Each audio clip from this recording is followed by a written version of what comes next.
right, hello. Welcome to Adventures in Lollygagging and Friends.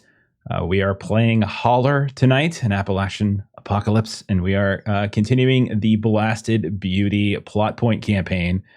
And we ended off on a cliffhanger, probably the most terrifying cliffhanger we've had so far in the campaign, and that's public speaking. Is apparently what it's going to be. And specifically, Double D and Louisa are probably going to be leading the charge on that. And so comedy is going to ensue, I'm sure. And what's even better is that it's extraordinarily important. It's extraordinarily important. So I'm very, very excited. Very excited for this. So good. I want to hear Double D try to convince a group of people of honestly anything. Really, just convince them of anything. That'd be fabulous. So yeah, that's what we got going tonight. We also have a fun little announcement, little twist that we're going to be doing in the campaign. Not tonight, obviously, because I'm here, but in 2 weeks when we come back, we're going to have a guest GM as Tracy Sizemore, one of the creators of Holler here, is going to sit in for 2 or 3 sessions. It's going to run these fools through a special scenario. Yeah, you Jeremy, through a special scenario. And I'll also be around here in the chat and whatnot, but it's going to be a little interlude, but we're going to kind of weave it into the plot point campaign, and then we'll get back. So we're very excited about that. So yeah. So if you're watching this later on VOD or on YouTube, if you want to come and see those, it's going to be 2 weeks from today. So that's going to be the 10th.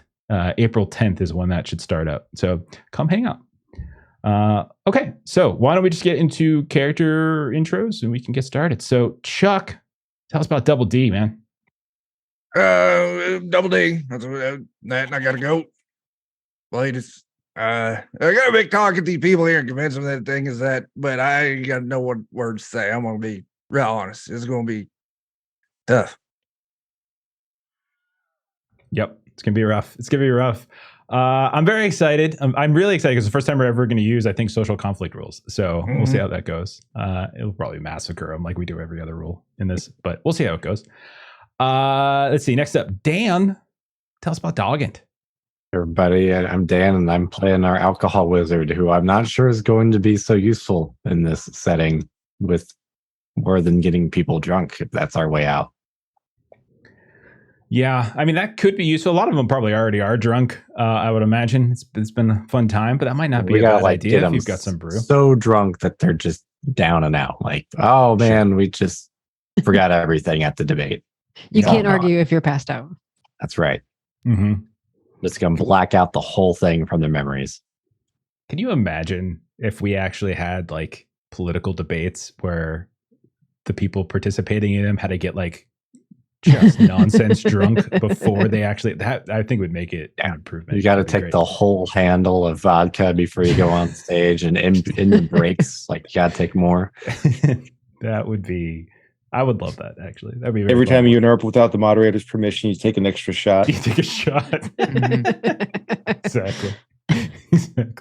We need the moderator to participate as well. You'll find out real quick who are the happy drunks and who are the mean drunks. Right? Oh, yeah. Oh, yeah. Oh, for sure. All right, next up, we've got Cletus. Jeremy, tell us about Cletus. Yeah, man, I'm Cletus. Some folks call me an Appalachian Ninja. Most of myself. I'm Double D's big little brother, and I'd like to volunteer to be a moderator in that situation. That sounds like a hell of a thing. Yeah, I think you would do great as a moderator, asking all them questions. Mm-hmm. However, most of those questions are prepared on cards, so I'm not sure. Well, now, see, this is where you're trying to get me with my illiteracy problem. Yeah, I am. Yeah, I am. Well, what I'd like to say is I'll take that disadvantage, turn it into an advantage, ask the questions that are on my mind, which are the questions of the people.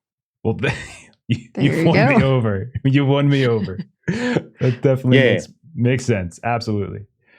All right. Next up, we have Louisa. Melissa, tell us about Louisa, murderer.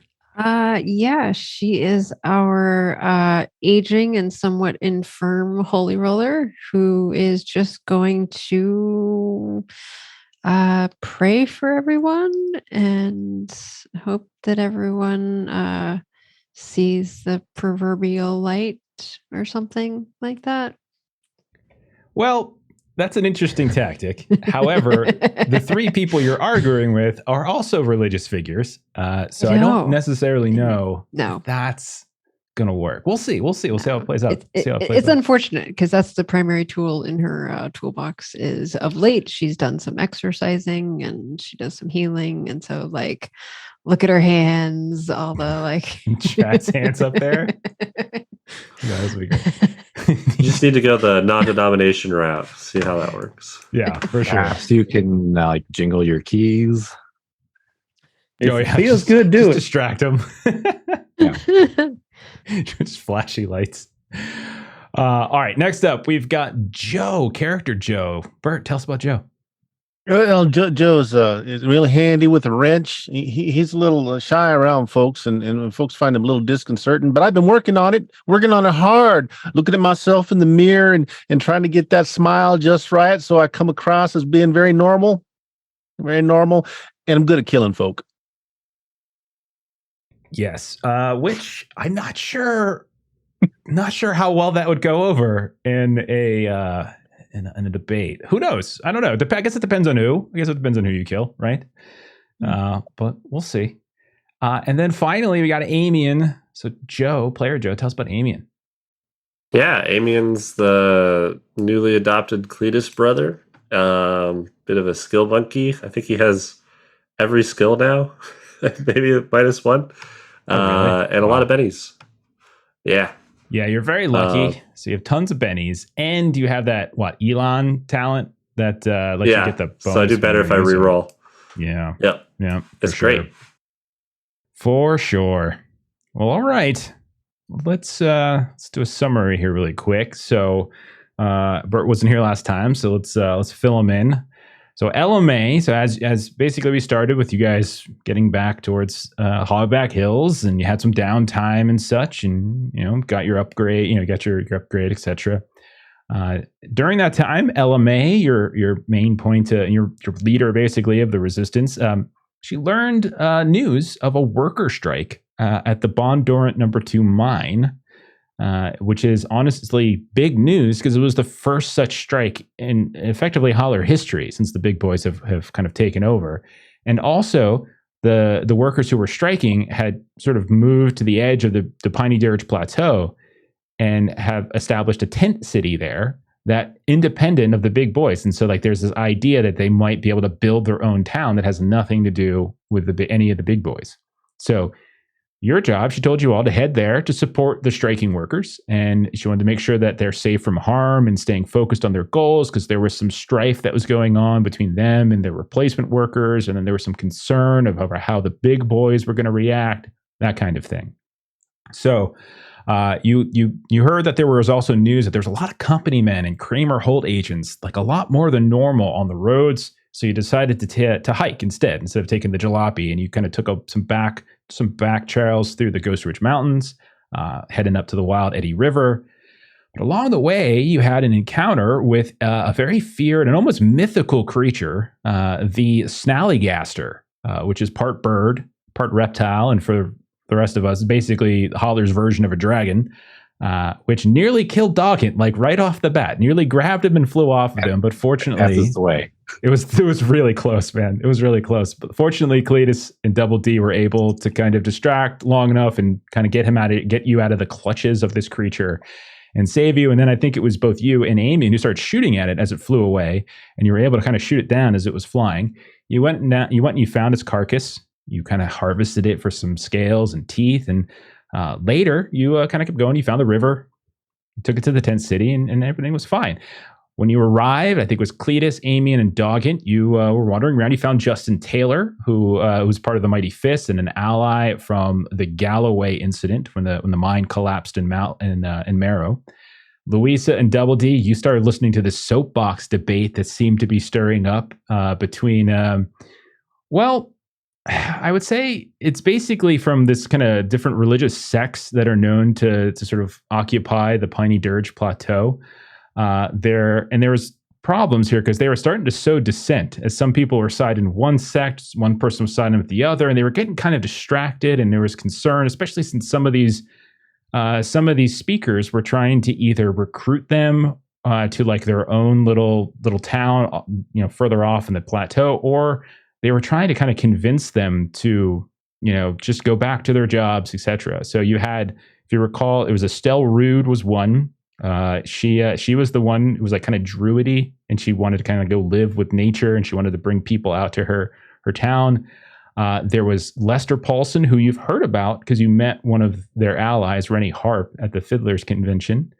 And then there was Ollie, his brother, and he was the one that was kind of advocating people go back to their jobs because life is a trial and your reward's in heaven. And the bigger the trial, the bigger the suffering that you go through, the bigger the payout when you're dead, basically was his argument. And they all were very convincing to one degree or another. And so it was definitely threatening to cause some trouble. So we're going to pick up essentially right where we left off. Which is we're at this soapbox. We're in this tent city. There's about 200 or so people here, scattered lean-to tents, a couple different places where people have kind of rolled out some sleeping bags and things like that. But you see a big crowd has formed around this soapbox where Ollie Paulson has just stepped down off the soapbox and he had advocated that everyone just go back to their jobs. And I would say Double D and Louisa, the two of you very much hear all of this rabble around you. Like, I think he's kind of I think he might have a point. I don't much care for the way they treat us, but it's true, like life and on this earth is a short time, but heaven's eternity. And you see all these folks who are kind of starting to sort of get on his side, starting to crowd around him, ask him questions. And anything you two want to do? Hey, I gotta put an end to this right here. Gotta stop it. Tell them they're wrong. So I'm gonna get up on the thing. So Lisa, you better come on. Yeah, sure. I'm right behind you. You're gonna get their attention? Yep. I'm gonna get up there. I'm gonna yell real goddamn loud. I'm gonna be like, hey, everyone, pay attention. So we're going to go into our social conflict rules. First time we've ever done it. Okay. Yep. So there's 3 rounds of this. One of you speaks and makes the roll. And then the other person can obviously do a support roll. So to try to give a boost up. And then it's going to be contested against some of the other folk that you've been arguing with. So as the two of you stand up, are both of you on top of the soapbox? Yeah. Real awkward. Okay, so both of you are crowding, and Double T is a very big man. That soapbox is starting to creak really badly. And you hear Double D shouts, and a couple people look like, "What? Who are you, man? I don't know you. You ain't. I don't know. Well, get off the box. You're going to break it." Hey, you. Yeah? You quiet. Well, say something worth listening to then, man. All right. Hey, hey, rock, paper, scissors. What? I ain't talking to you. Talking to Oh, okay. Lisa. You ever heard of rock, paper, scissors? I believe that I have overheard you and your brother making some decisions with this game. I do believe. Yeah, you and I got to do it now. See which one of us is going to talk first. Well, okay. It's a good thing that I've been watching and learning, and that the options are in the title of the game. It is. You get confused and it's not. Like sometimes it's a lizard. Don't worry about that. All right. Okay. Does this say Good. is this a like go? Rock, paper, 1, 2, 3, scissors, go, or 1, 2, 3? And then it's go. You put it out there. All right. Rock, paper, scissors, go. Hey, 2 scissors. It ain't right. All right. Rock. Come on. Paper. Scissors. Go. Rock. All right. You got to go first. Okay. So You Louisa, you're gonna- talk. I'll Yes. sing. So mechanically, we're going to say Luis is going to eventually do the roll. So usually in a social conflict, it's persuasion you're going to be rolling. And Double D, you are supporting, however, which you don't Uh-huh. necessarily. So you can describe something you're doing that isn't necessarily persuasion. You can do other thing. Now, in a social conflict, the GM does have some room to give bonuses based upon like RP or based upon strategy or something like that. That kind of makes sense, or penalties if it just absolutely doesn't make sense. Uh-huh. So there is a range of this. So before Louisa rolls, what is Double D doing to try to support Louisa? So, I mean, I'm going to do it kind of quiet for me because I tend to be a little loud. I would sing like a hymn, something like that. Slow. Like, oh, do, do, do, do. I don't know the words, but a hymn, you know, to kind of like emphasis what she's been saying. You're kind of doing the call for the call and response. That's Okay. it. I'm your hype man. So What?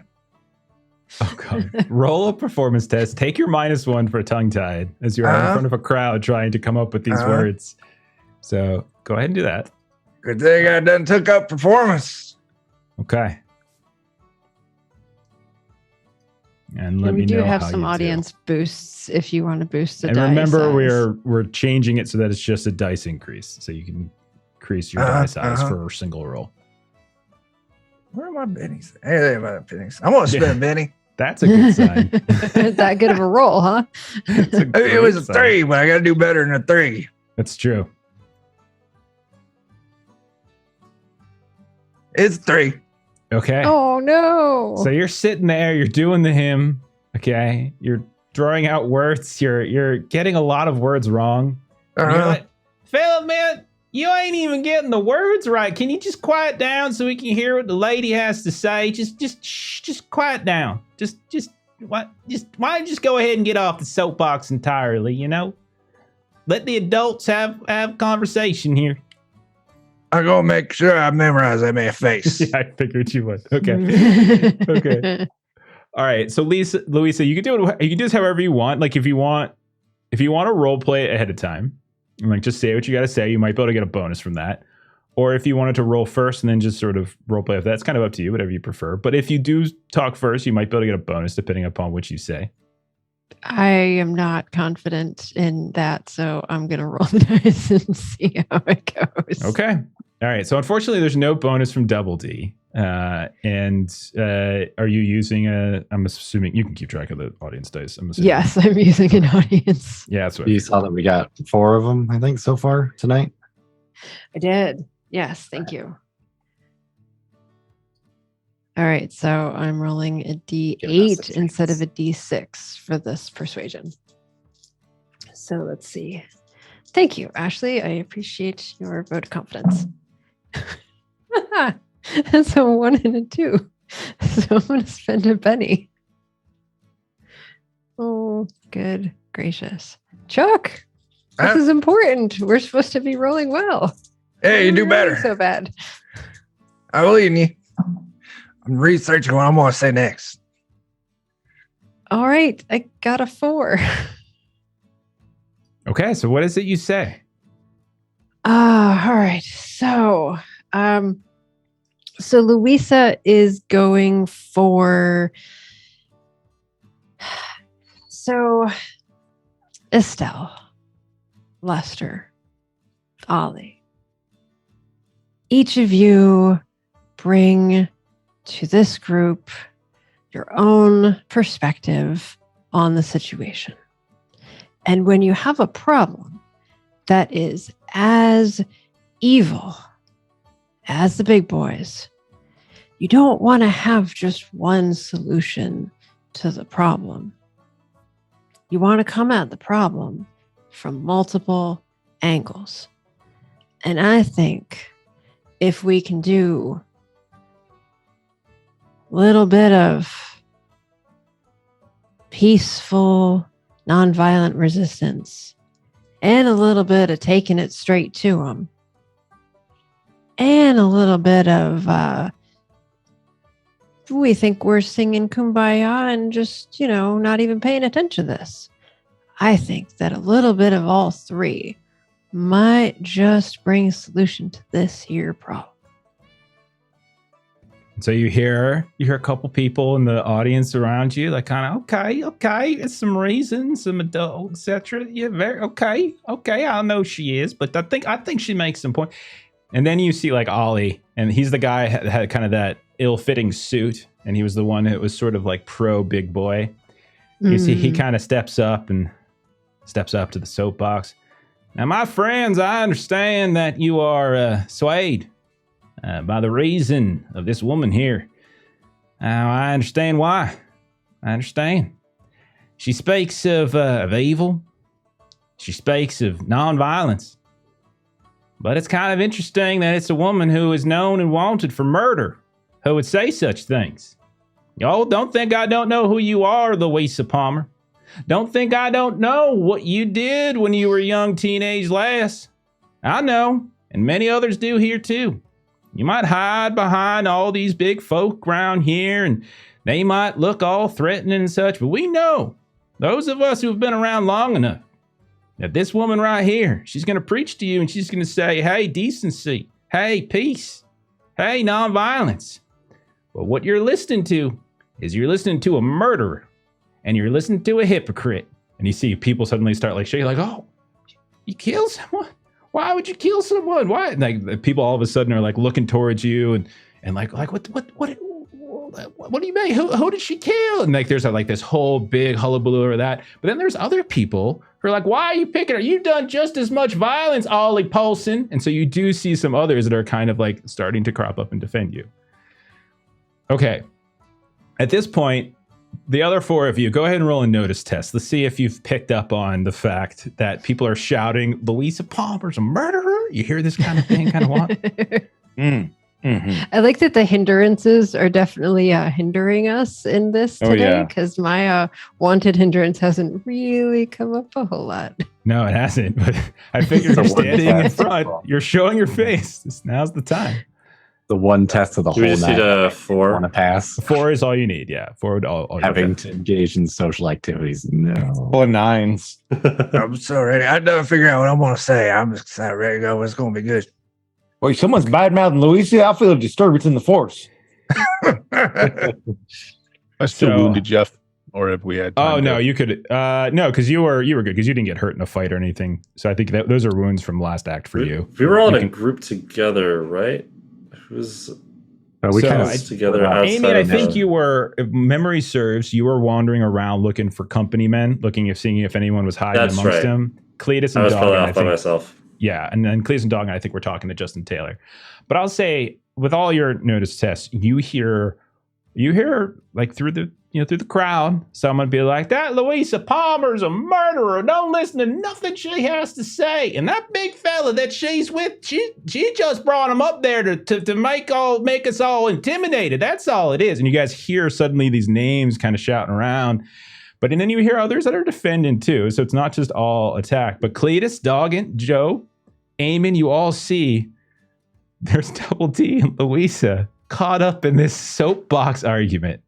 And so I would say for round 2, you all are welcome to jump into the debate. Okay. Now, I gotta go. You gotta let me. I'm gonna. Lisa, excuse me. I'm gonna pick you up. Sit you down over here. Much appreciated. That would have been a big step for me to take down. Thank you, sir. I'm gonna just put my foot up on that box. I'm just gonna crush it. And that is crushed. I'm gonna turn around and look at everyone. Hey, shut up. I'm Double D. I killed a lot of people too. I'm gonna kill a lot more. I done kill big boys. I'm gonna kill a lot more. So many are gonna die. It's gonna be amazing. I'm trying real hard to talk right because sometimes I get going. You can't hear me, but you hear me today. God damn it. I hear you talk about like Jesus, like holy stuff. I don't know any of the special words because, books suck. Anyway, I do know one. And y'all gonna listen. Because I got things to say about you. Because the path of the righteous man is beset on all sides by the inequities of the selfish and the tyranny of evil men. But blessed is he in the name of charity and goodwill. Shepherds the weak through the valley of darkness, for he is truly his brother's keeper and the finder of lost children. And I will strike down upon thee great vengeance and real bad anger anyone who sides with the big boys to keep his fellow brother down. So you join with us and we'll make us all free. If you don't, and I'll make you dead. You hear a hush come over the crowd all of a sudden. Yeah, And I then did it's it. interrupted by a clap, like this slow. A slow clap. But when gonna you clap see too. who's doing it, it's Estelle Rude, one of the other 3 sect leaders.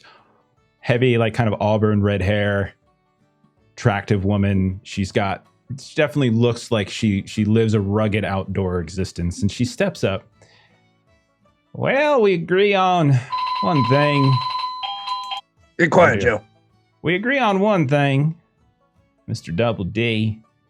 We agree that the big boys, they don't help our lives. But you know what else doesn't help our lives? Threats, violence, subjugation of other folk. You hear what he just said to you all? He just said that if you don't listen and don't follow him, well, he's going to kill you. He just said that if you don't do what Double D wants, you're dead. You know what that is, my friends? That's tyranny. And would you go ahead and trade one form of tyranny in the big boys for another? And old Mr. Double D here? No, I don't think you would. Especially when there's another way. You know who I am. You know what I represent. I got nothing to do with the big boys, and I got nothing to do with the violence that this here man is trying to perpetuate and use to intimidate you. We live a righteous life, a life in tune with nature, a life in tune with growing crops out of the earth and training animals to do what we need them to do and for us to do for them. That's what I offer you here, folks. I offer you peace. I offer you harmony. This man offers you violence. And this man offers you tyranny. And so you hear all of a sudden be like, there's like all this, sort of conversation going on. Like, I don't like how he threatened me. He said he was going to kill me just because I didn't listen to him. So Cletus, so the rest of you, so Double D hasn't rolled his roll yet. The rest of you, how do you want, is there any of you want to try to help Double D, basically? So what I was wanting to try to do was like spread myself out as far as possible, and I wanted to like try and lock eye contact and get all of us spread out in the crowd, and then just kind of start synchronizing, like clapping and cheering. So if I could do something to kind of like coordinate that, I guess. Okay. What do you think would be a good way to coordinate that? What's your idea? Do you think? I would think either like performance or notice to whichever one. I think performance makes sense. Let's do performance. Okay. Yeah. You're trying to make it sound like you're clapping with Double D louder or something, and kind of get other people to come along. Sure. Yeah. I don't have much on performance. We'll see how this goes. Take an Fine. audience Hey, there boost. we go. We've got a generous audience. Needed. Okay, so Nice. far, with that raise, that's going to give Double D a +2 when it comes time for him to roll. And so you do hear, so you can hear it's kind of infectious. You're like, yeah, I think he's got good things to say. It's like, yeah, I do think he's got good things. I'm tired of getting pushed around. He's giving voice to my anger is what he's doing. And you see other people are kind of following along. So you're getting some folks that seem to be swaying the crowd, and so like the arguments that are happening are kind of starting to move a little bit more in Double D's direction than Estelle's. What about the rest of you? How else do you want to contribute to Am I this? I'll still- try it. Oh, go ahead. Somebody else wants to. Man, Luis, they already trying to out you one way, like with the whole, like you done what you done, but like on a scale of 1 to, I think 10 is what you get on both hands, right? On a That's scale right. of 1 to 10, if this is big, all important stuff, how bad would it be for you to just show what you can really do? Would you be okay with that? I would. I have no. I'm okay with that. I'm also fine. Okay. Doing a confession of sorts. I don't go Well, around discussing what I did, but I have no problem you if the do question that- has been brought to me. I'd like to give you a chance to show your validity before your confession, but I'm not sure exactly how the social encounter roles work, as in we need to let somebody do their thing before somebody else does another thing. No, so basically, in social conflict, the rules, like there's going to be one person who rolls, and so we've decided it's Double D as he gave the speech, and so right now you're all just trying to support him in different ways. He can get up to a +4 from support. So right now he's only up to +2, so there's still a little bit left. So you could do something, Louisa could do, everyone can All right. do something to a point. Y'all want to make a big deal about people and their mistakes. Ain't nobody perfect, but there is people divinely graced to make this world a better place. I'm going to prove it to you right now. Take out the bear trap, open it up, plop my arm down in it, let it snap my arm. I will Oh, intentionally gosh. injure myself in front of Miss Louisa. Show them what you can do. Oh, Cletus. You. All right, everyone. Well, I hope you see that there are times when some of us can help out the rest of us. And she will kind of, as she does, kind of fold her hands together, and you kind of see, they're kind of light up as she's going to. Hopefully take 2 audience boosts for the sake of Cletus. I rolled some damage, Jeremy, just for funsies. I'm not going to do it, and of course it exploded. Because it's Cletus. Of course it exploded. Can someone actually open the trap, because I can heal, but the trap is still going to be on his arm. Oh, yeah, I got you. Okay. Let's go. Okay. Go ahead and roll a strength test, Double D, see if you get it open. Oh. I'm sure you can. You've yeah. really high Maybe strength. I got it. Look at numbers. You want to take a boost? We don't need to He's spend. like I mean, D12 it's strength, I think, right? You're a crazy. D8 strength. Oh wow. You want a boost? You weak. Meanwhile, But I got a Curtis is D12 fighting. freaking out. He thought this was going to go faster. It's all fine. It's sad. Okay. Sure. You open it up, blood gushes, just squirts out, gets on some other people who are nearby. Oh my God, what are you doing, boy? What is wrong with you? Oh my God, No, someone that's help bad. him. Hey, Jeff. Yeah. So before she starts her prayers to heal, thought of something I might be able to do if you'll allow. So What's I'm that? going through and I'm harvesting a battery out of the car, a couple of speakers, and I got the MacGyver trait.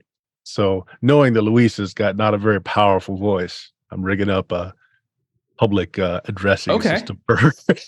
So we'll say you probably had that. So they didn't drive the car, but we'll say maybe you had stuff like that in your pack. You had some random things. So yeah, you can roll your repair. Louisa, how did you do on that roll?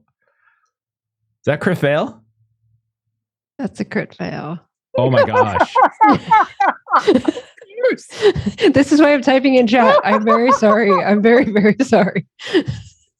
So I'm picking up that screaming real well. So Joe has this weird contraption right next to Louisa as she bends down to try to heal Cletus. Listening to the chants, the prayers, listening to Cletus's And as you put your hands down, you see as the wound just gets wider. His skin begins to blister as whatever normal power goes through your hands just seems to just set his skin afire. And you just see blisters immediately grow and burst and grow and burst. And it's just these blood blisters as blood just starts to explode right off the top of him. And it's just covering and it's going up his arm, up into kind of his neck. And it's just the most hideous and horrible thing. It'd be like, oh my gosh, she's like a demon or something. Oh my God, oh my goodness.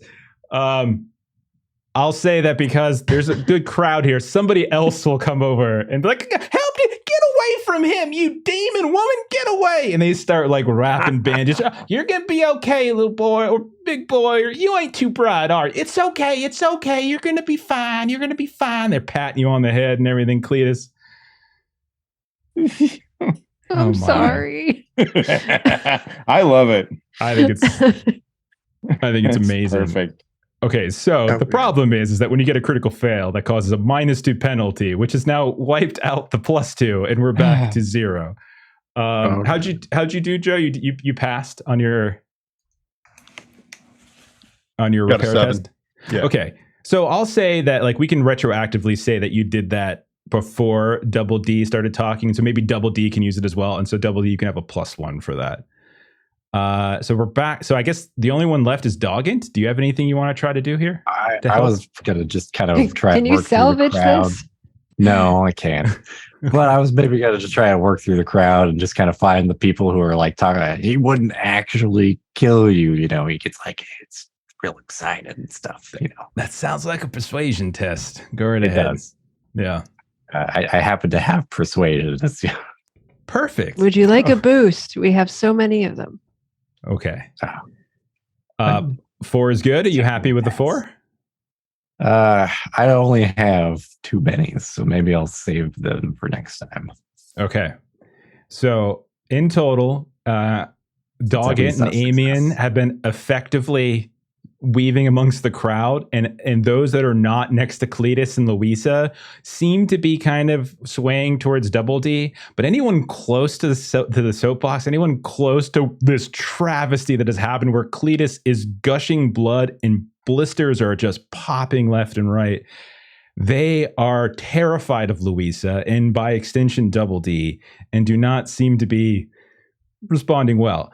But in total, Double D, you've already done your speech. Roll your persuasion test, and you get a +2 to this. We come out to +1 because I got a -1. That's true because you're tongue-tied. Yeah. I dig a Yes. +1. I'm here. And this will be contested this time against Estelle. Do you want to use the audience? Yes. I do because I got to roll a D4 and a D6. So Oh my gosh. audience dial that D4 up to a D6. Are we doing just one, or can you do 2 steps? I don't remember. I think 2 is all right. I'm fine with 2. That's okay. All right. Especially since I Okay. just rolled and I did all right. I get a D8 and a D6 +1. And I gotta spend a penny. Oh my gosh. We are not meant to succeed at this test.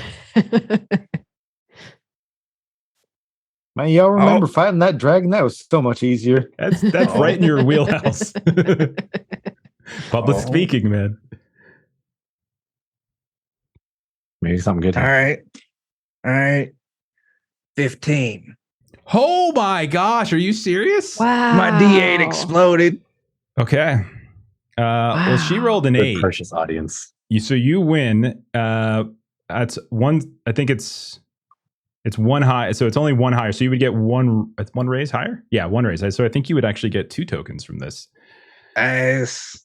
So in the net of it, there's been enough. Dog and Amian have done enough to sort of sway some of the crowd, and you can hear some folks kind of shouting out at Estelle. It sounds cowardly. It sounds like you're just running and leaving everybody else. It's just, the big boys are here. It's a reality. You can't just stick your head in the sand. They're all kind of shouting. Yeah. At her. So let me go ahead and give you guys, let me track this. I actually have some tokens to track this. So you're up to 2 tokens through the second round, we have one more round. You pull out all the stops this time around.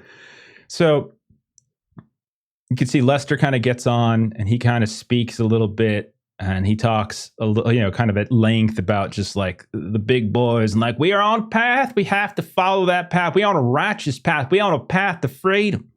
And he's kind of like building a little bit off the wave that you guys have, but he's kind of beginning to bring it back to a sense of decorum that the crazy display that Luis and Cletus had might have kind of steered people away from, kind of getting them to start paying attention to the conversation once more. How do you guys want to handle this one? Third round. This is the last round. You have 2 tokens. You want more. Like the more you get, the better. So that was just a palate cleanser. Okay, I still got another arm, Miss Louisa. You look over, your arm is just goo on the ground. I'm so sorry, Mr. Cletus. I don't know. I'm not used to doing this with lots of folks watching. That just threw me off there for a bit. I'll try to do better later. I'm so It's sorry. fine. I mean, I can't use bathroom with other people around, so I mean, like, it's understandable you can't. Well, other people around. Thank you for that. And so she'll try to turn back. He gets his other arm in front of the bear trap and looks at you, wondering. I do kind of want to like preempt this a little bit, where Right like ahead. whoever we're gonna have be our person, I'd like to do like a boost trait for. Well, it's up to you guys. You guys can talk amongst yourselves. I do want to take a moment to say thank you to 20 Sides to Every Story for that raid. Really do appreciate it. Welcome. We are playing some Savage Worlds tonight. We're specifically playing Holler, Appalachian Apocalypse. And we have a crew that has been very, very good at combat, to the point where they almost basically killed a dragon. Actually, no, they did kill a dragon, but they're having some trouble with public speaking right now. having a lot of trouble with public speaking, and so we are in a tense debate, and it is mixed results thus far. But thank you very much for the raid. Okay, so you guys can talk amongst yourselves. I don't care who does the lead, who does the role, and then you can kind of figure out amongst yourselves how you're supporting. But we can do it whatever we want. I don't care. Any of you, you're all there. I wanted to check too if I could, whoever is like kind of in the lead against us, if I could do like a folklore or like a common knowledge to see if I know anything on them that I can start yelling out in the crowd that other people haven't been. Man, look at little AC, man. He's coming full on mudslinging. The mudslinging begins. Yeah. So you're trying to like weave in these negative. Okay, so persuasion probably makes, I think, more sense here. Yeah.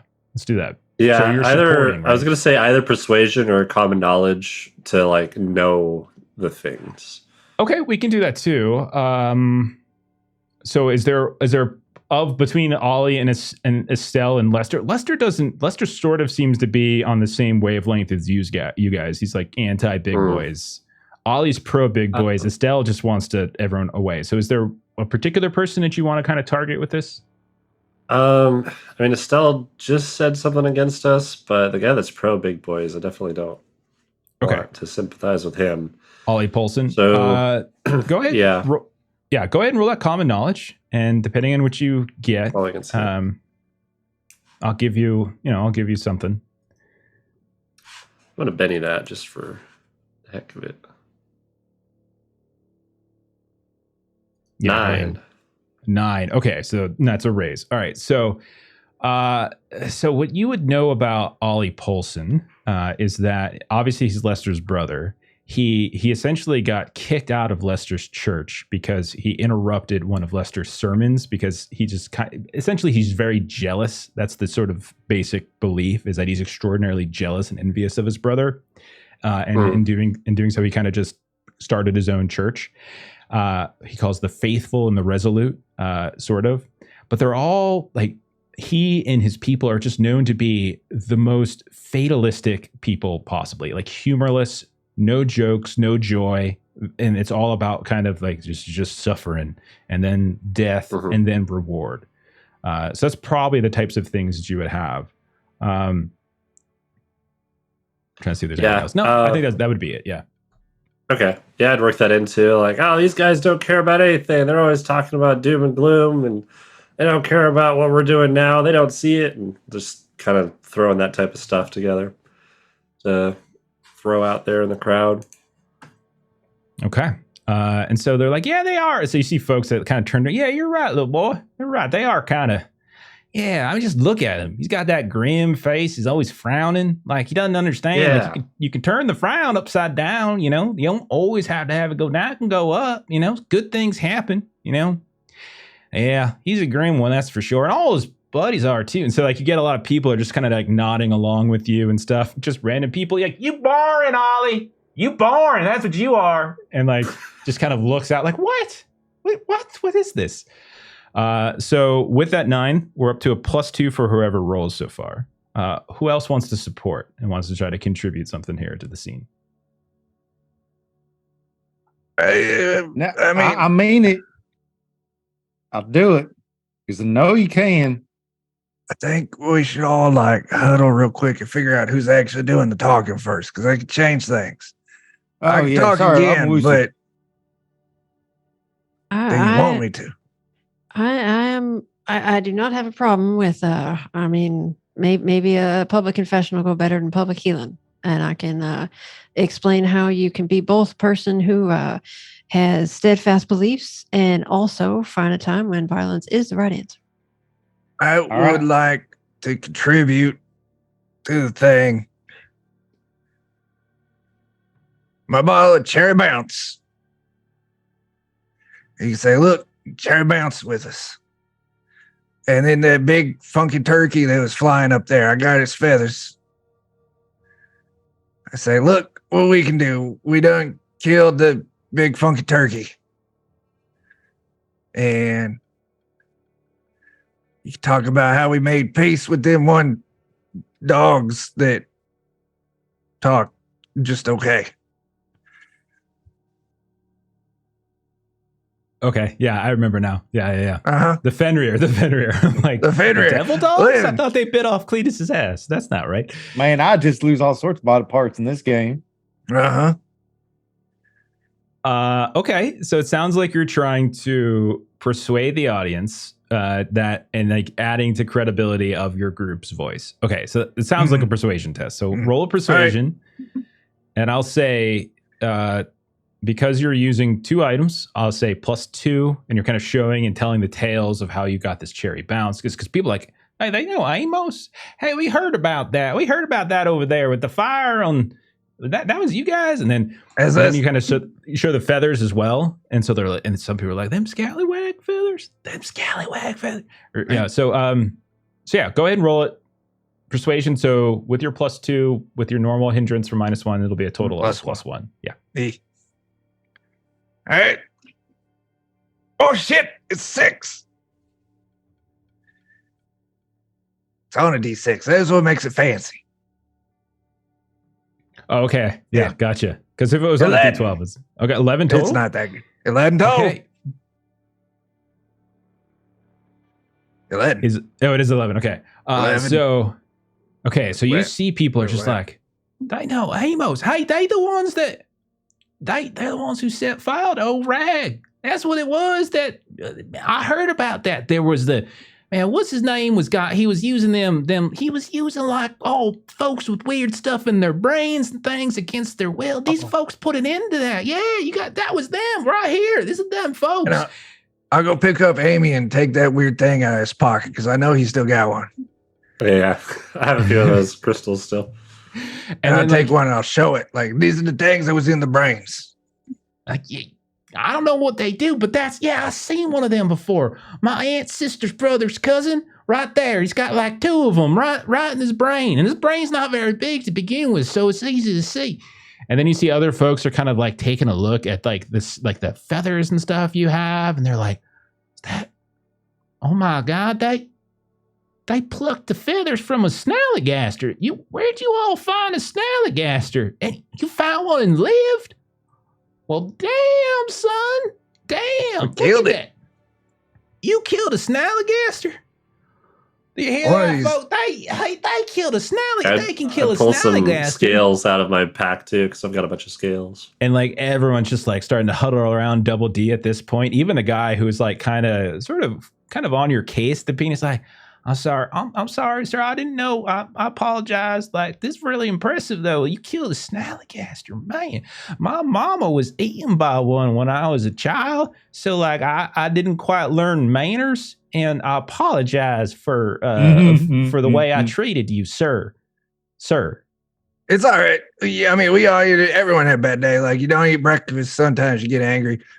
But at least she going to talk more. Okay. So you guys right now have maxed out with a +4. You're welcome. Everyone else is still welcome to contribute stuff. Either like you can't go higher than a +4 from support, but if you wanted to contribute something else, like just for flavor and kind of showing us what you're doing, go right ahead. But like +4 is the max that you can get from support. How's the crowd looking right now?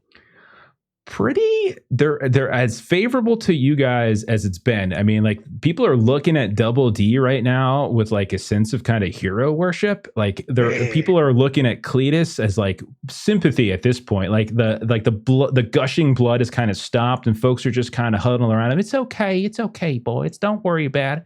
And even some folks are kind of coming up to Luis and just like, I mean, you can't move a mile or two in Appalachia without finding some nasty folk you got to kill. You don't let them boys speak down to you. Okay, it's your business.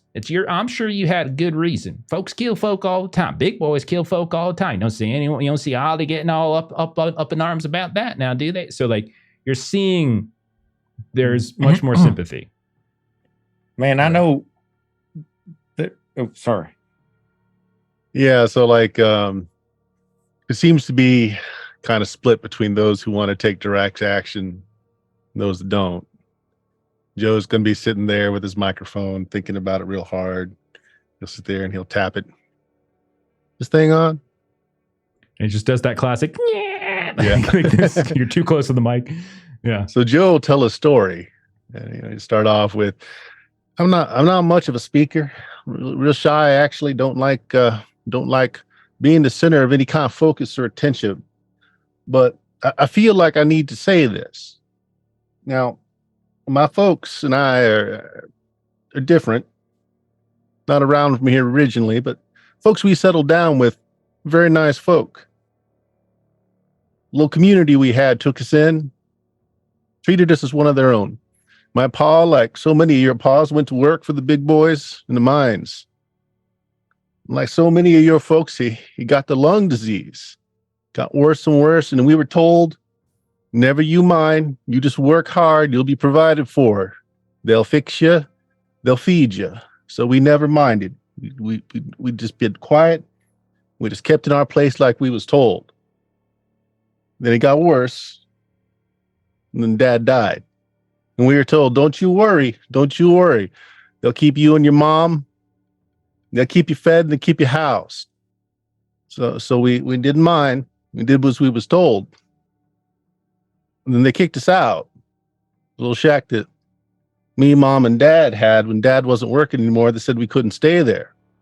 And Mom died from the cold. She got it in her lungs, couldn't breathe, and she passed. She passed the next time. And still everybody, this nice community took us in, kept saying, you stay in your place, you do work, you do good work, and you'll be taken care of. Well, I'm looking at these two tombstones here. My mom, my dad, so many in my community passed on just doing what they were told. I'm done doing what I'm told. Now, these folks here might not be pillars of community, but since I've been with them, they have done the impossible. They have taken the fight where the fight needs taken. Don't do what you're told. Don't stay in your place. Rise up. So you hear a bunch of folks like, yeah. I was just... my mama had the London. Like you see all these people start kind of chiming in, like, yeah, that story. I heard that's just like my story, and all these people are kind of looking at you, and like it was like quiet for a moment after you spoke. Bert, I think you should roll a persuasion test with that because that's a plus no. 4. No. Listen. Yeah. No, that's Listen. really good. I'm giving you a +4 just because that was such a good speech. And then you got the +4 from the support on top of it. So you have a +8 to this roll. +8. All right. So I think you should roll it because that was such a good speech. Absolutely. It was really good. Oh my gosh. Any of that. And don't That's forget, it's don't 11. forget there's audience dice and stuff like that too. So like, Well, it's an 11. I don't know what I need to do as a threshold. I've got I got gotta. chips. I'll roll. I gotta roll a contested thing. So like basically, I'll All just right, tell I'm you. going to spend a chip then. Okay. Yeah, I'm going to do a reroll. And if Can you I do wanted that? to get if you want to get a dice boost, you can always Yeah. use the audience dice to kick your D6s up to D8s Okay, so let's do or that. D8 to the singular. So how do I do that You in could the even get up table? to a D10 if you did too. I think you have to like just temporarily increase it on the sheet, Oh, I see and what then you're just saying. change it Okay. back. Yeah, you can take All 2 actually. You can go all the way up to a D10 with this. All right, let's do So that. D10 and then your normal wild die with your D6. Okay, D6 go to D10. It was such a good speech. It was. I'm like, I'm Like, convinced. it's to go off. Very good.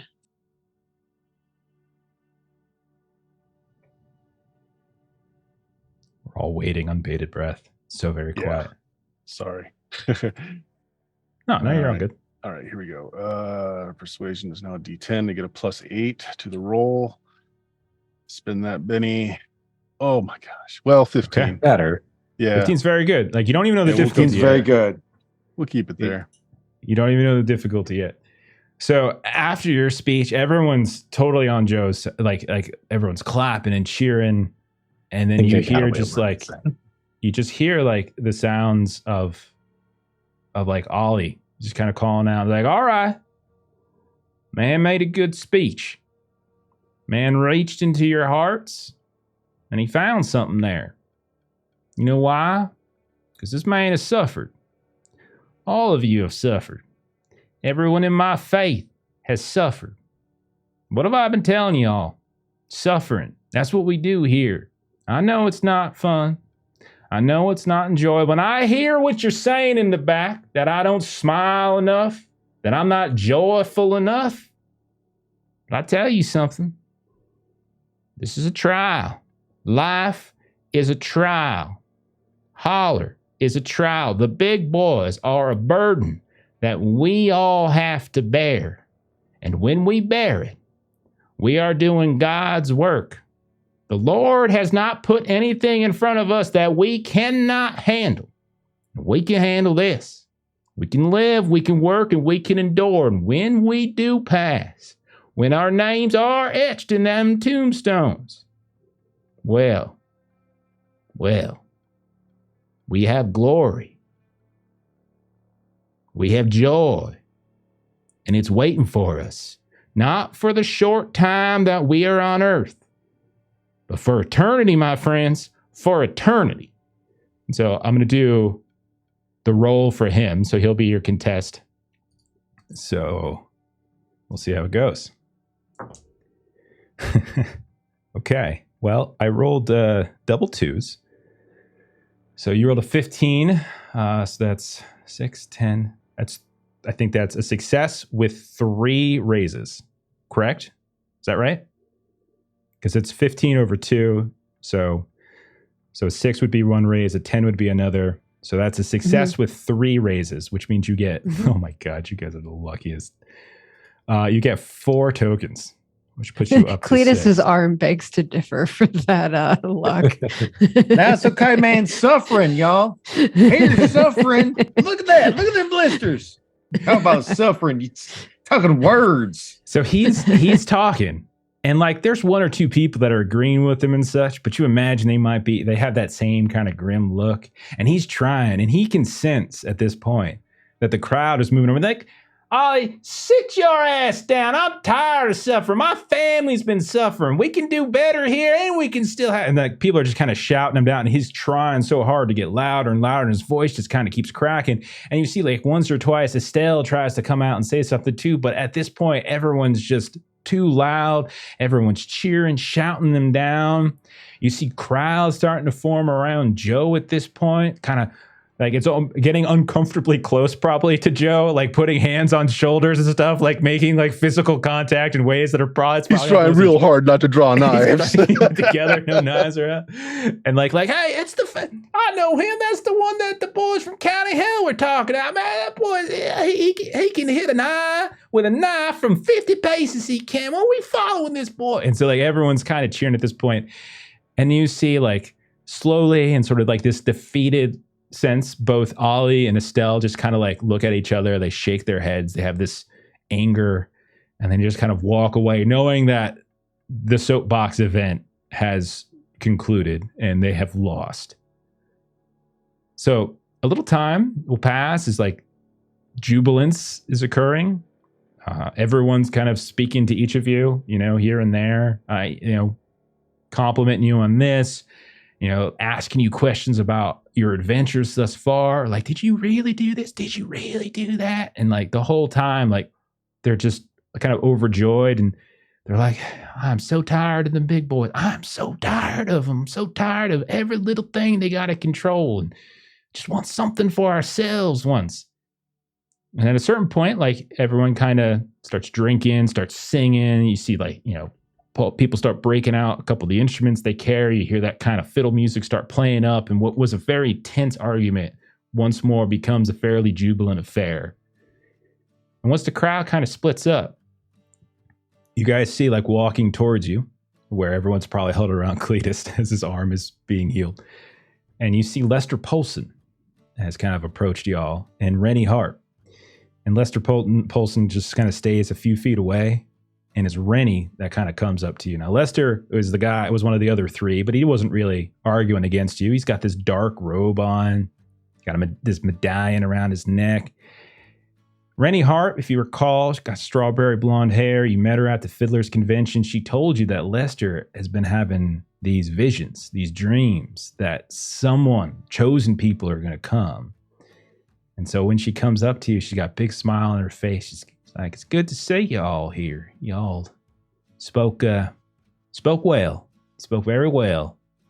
If the visions weren't enough, I think your performance here has certainly convinced, it's convinced darn near everyone here, that's for sure. But you know who else it's convinced? It's convinced old Lester. I think it's time that you all had a word with him. Would that be all right? Hey, I'll talk to him. Private word, I think. And so word? Private, like not in public, not around folks. No, in the tent over there. No, you ain't punching no one. No, you would win. He's just a slender man. All right. And so she leads you guys over. I'll have Amy invite him. But before we get there, Yeah, Luisa would like to try to heal Cletus' arm again. She really needs to. Yes, go ahead. It's okay. Let it stay there for the show. It's fine. Let's go do this. Just let me get a pull from Doggy. Can I get a pull off that jug? It's not a good idea when you're bleeding, but yeah. Man, I don't care about nothing smart. And Miss Louise, if anything, I deserve this. Let's be honest. Like, I mean, you know how things went. I haven't talked with you about it. But I deserve that. I think that's fair. And I think maybe I should just keep that. But let's go talk to this nice man. I certainly bear you no ill will, and I would not want to see you suffering. I'm sorry. You and that bear trap just takes me off my guard. That's because you're a better person than me. So, that is what that is. So let's go talk to the man. Well, okay. And she just has a pained look on her face as she just sort of looks at your arm and sort of like walks to the other side of you so that it's like on the other side. So, yeah, you guys head into a sizable tent. And it's not adorned with anything too grandiose. There's a handful of stools and stuff on the ground and everything, or kind of lumps of logs that folks are sitting. Rennie kind of opens the flap, kind of goes through and names all of you for Lester. And you see it when you come in, there's Lester on the other side of the tent, and he's still got his get up on. And there's a he's an odd man to look at. He's an odd duck. As everyone else is kind of wearing, usual Holler clothes, whatever they can kind of, get together in whatever way. But he's got this robe on. He's got this medallion. And he kind of carries himself with a way as you kind of walk in. He's like, greetings, my children. Pleasure, please. And he's got this kind of way about him. He's like, please, sit, please. And like, he carries, I don't know. He's like I said, he's an odd guy, and you kind of get this sense that he feels a sense of self-importance, right? But at the same time, he's very polite. So, once you come in, us to sit. Are there chairs? There's like logs and that they've moved in little chunks of logs and a stool or two as well. All right. Long I ain't got to sit on the ground. It takes too long to get back up. Okay.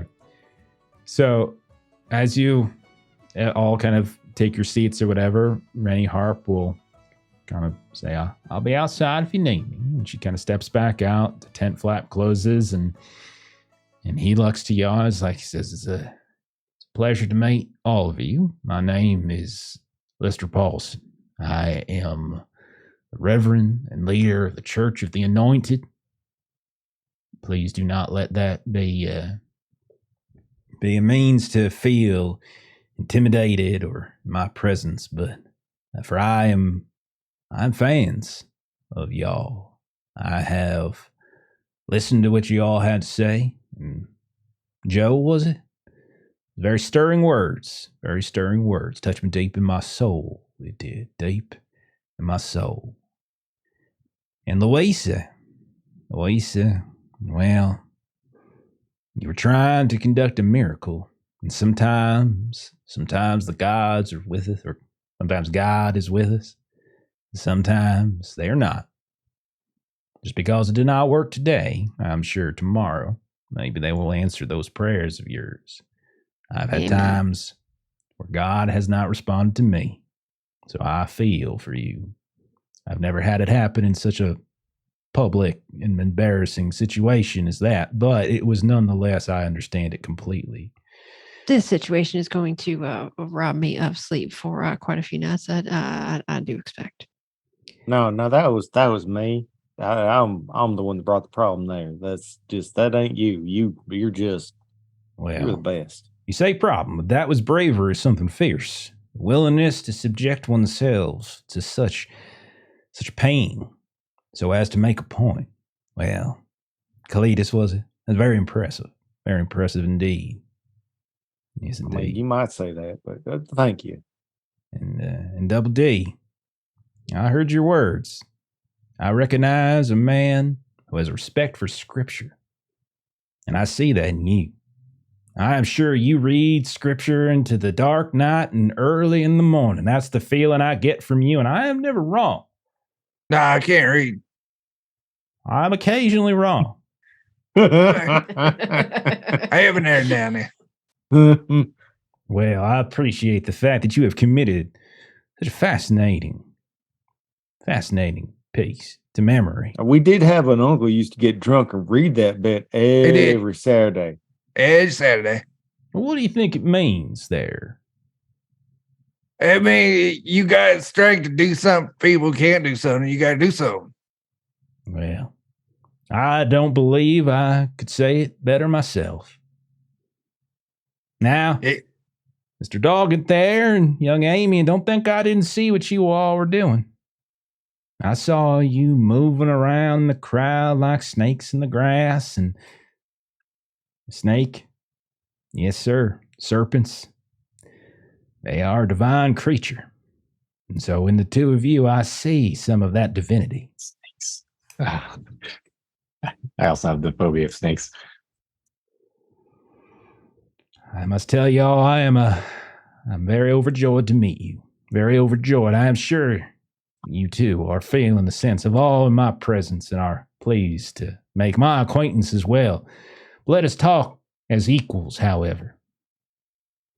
I have had some, as I'm sure my associate, Miss Harp, has told you, some troubled dreams of late, specifically of the big boys taking over the infernal wastes of my beloved home.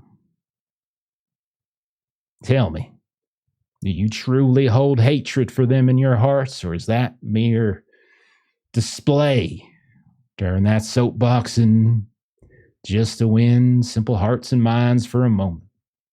They killed my uncle and my brother. Did they Cousin, sorry. now?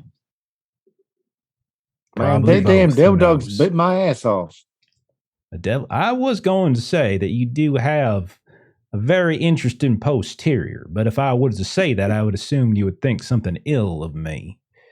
And I'm strange for looking at your posterior, but it is quite noticeable because the other side is quite rotund, and then this That's side okay. is not. Yeah, it is no, like a that's all hill right. that suddenly appears on a plain. You know what I'm saying? I promise you, I never had a problem with people looking. In fact, I'm glad, you know. The Like bitten it's- side is like the great flat expanse of the Piney Dirge Plateau.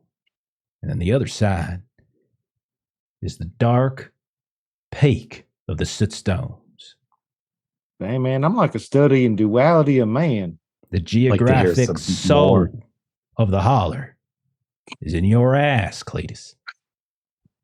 I didn't know I could fit Stay away that from the in big there, Sandy there.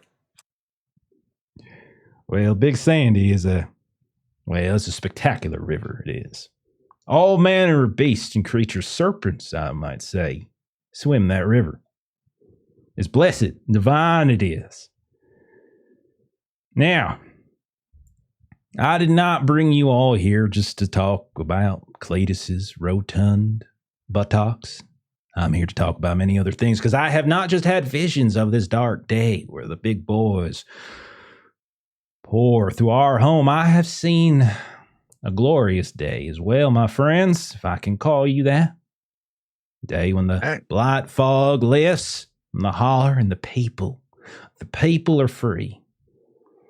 I've seen a group of stalwart riders that will liberate the Holler. And I must say, I believe I am looking at those riders right now, harbingers of freedom instead of clarions of blight. So he kind of just leans back, kind of proud of himself, seeing how you all react for a moment. All right. I agree. Mhm. Modesty. Modesty is a wonderful trait. I enjoy that. It is good to know. Now, I'm curious. What do you all know of the riders of industry? Now, I know it's a tale we are all told at certain ages throughout our lives, but depending on where one hails from and who their family might be, well, there are variations, are there not? Such is our way of storytelling. So I invite you now, I am curious, before I tell you my version, the objective truth, that is, I would like to hear some of yours, if you would care to share it. So, the riders of industry, you all would be vaguely familiar with it.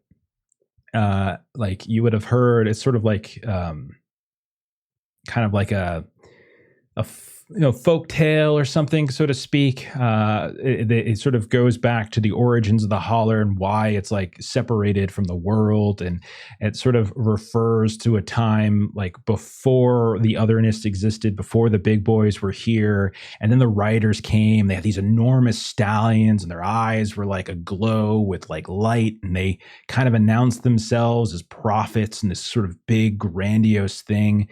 And they were sort of spreading the new gospel of the big boys, and that was about industry. And so they were going from town to town to town, and eventually they were sort of taken out.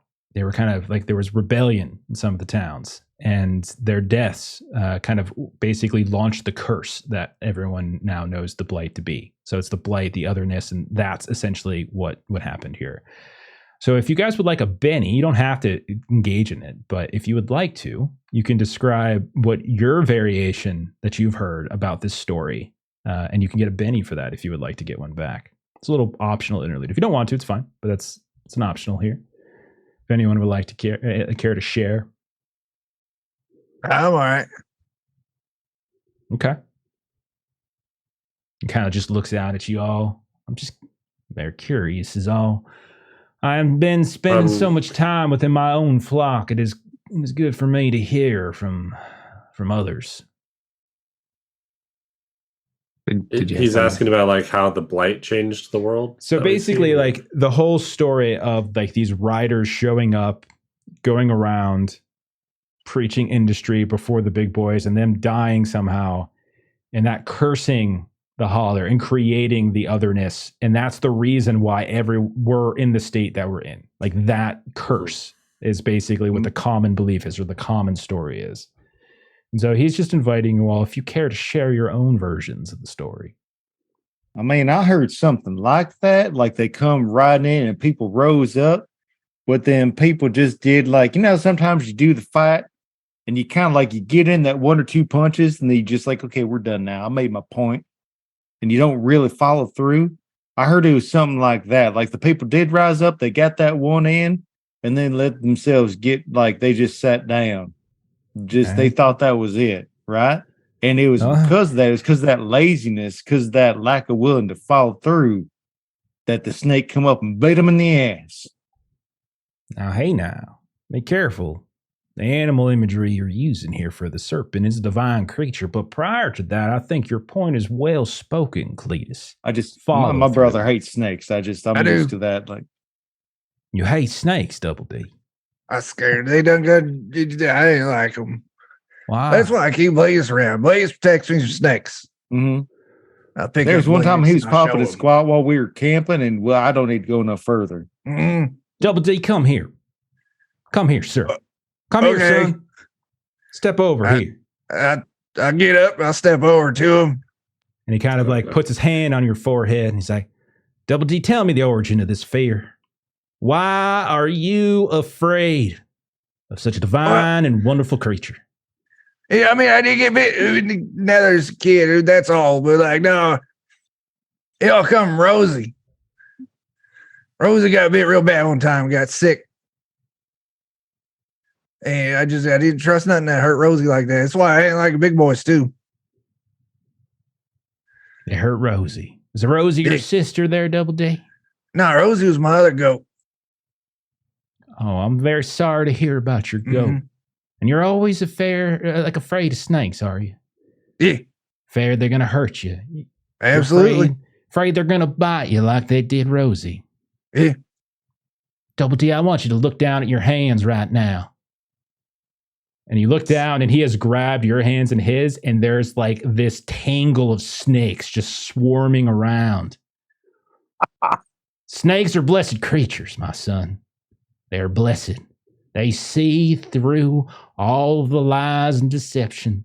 They can sense decency and honesty, and they can sense strength. And none of these sense any deception in you. None of these sense any ill will. And look at them. Well, they like you, sir. Go ahead. You can take them. They ain't going to hurt you. And kind of like, and he lets go, and you have like a tangle of snakes in your hands.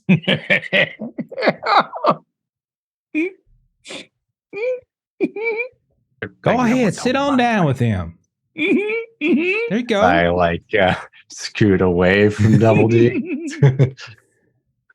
You can talk to them if you like. They can listen.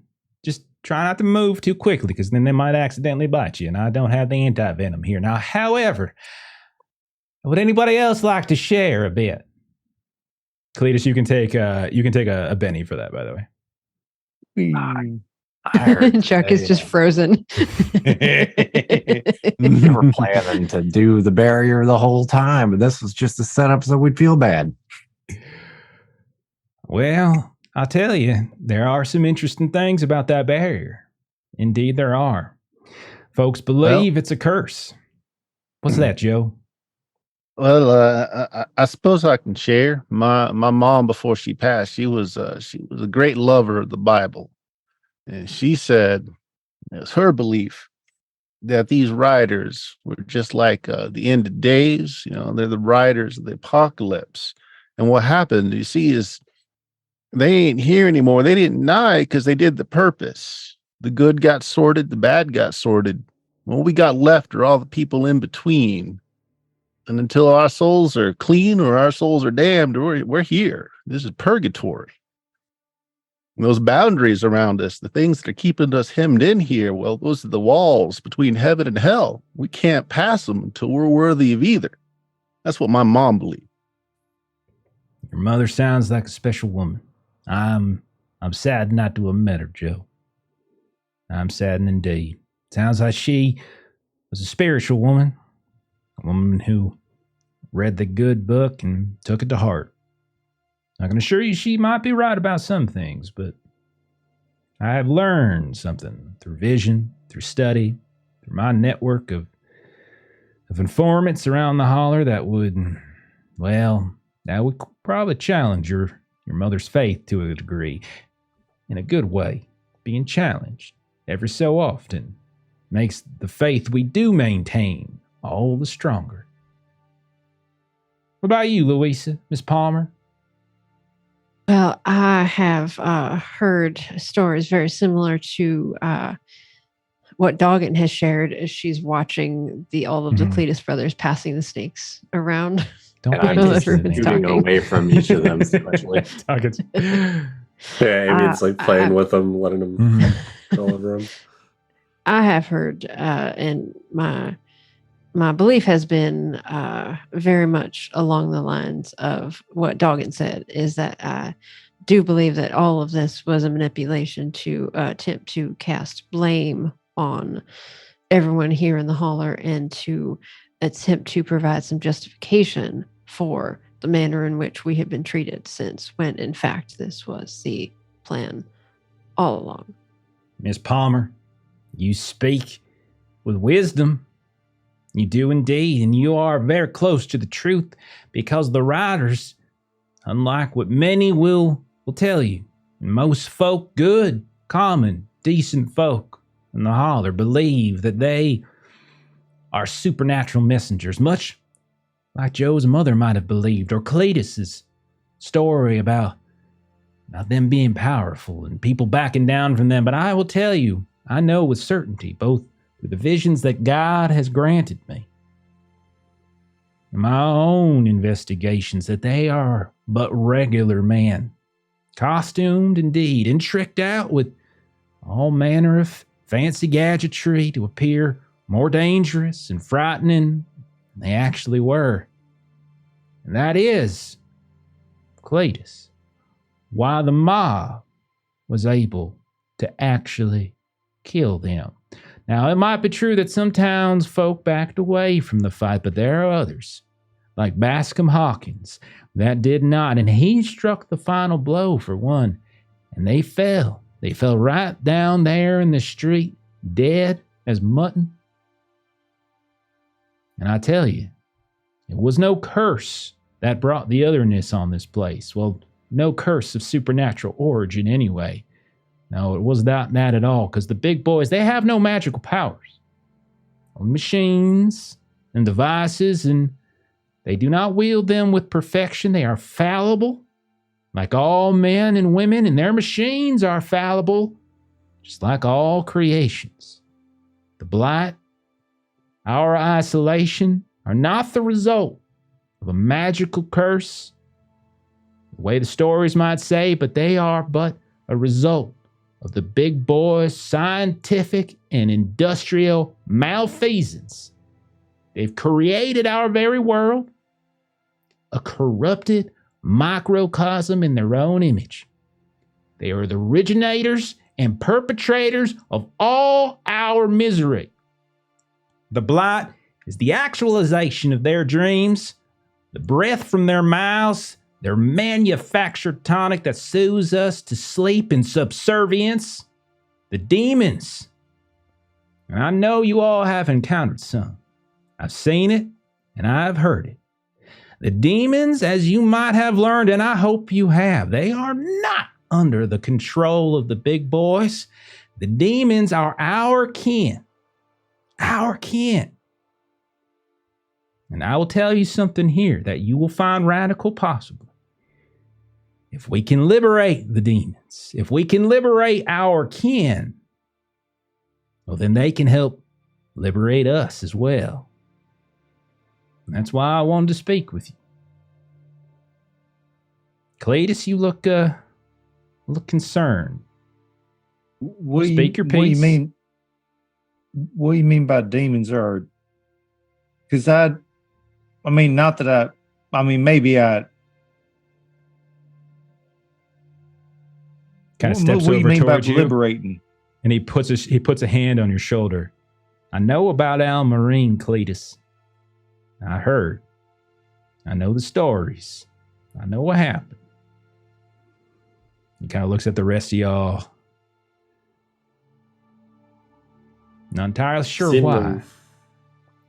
I was just saying, You have? I've seen them manufacture the blight. Like they had that and all sorts of weird devices and stuff when we were at the asylum.